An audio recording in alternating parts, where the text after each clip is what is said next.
নলকূপ বা টিউবওয়েলের জল যারা ব্যবহার করেন তারা একটা ব্যাপার লক্ষ্য করবেন যে শীতকালে নলকূপের জল গরম মনে হয় এবং গ্রীষ্মকালে সেই জলই আবার ঠান্ডা মনে হয়। কেন এমনটা হয়?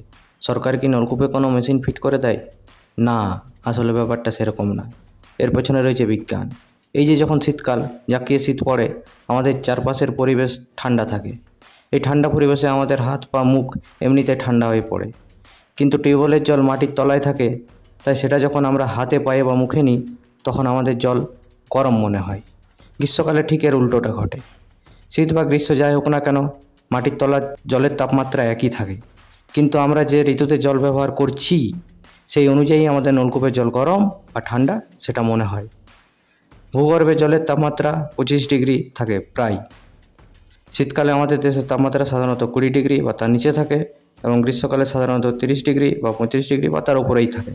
তাই আমাদের জল গ্রীষ্মকালে ঠান্ডা এবং শীতকালে গরম মনে হয়।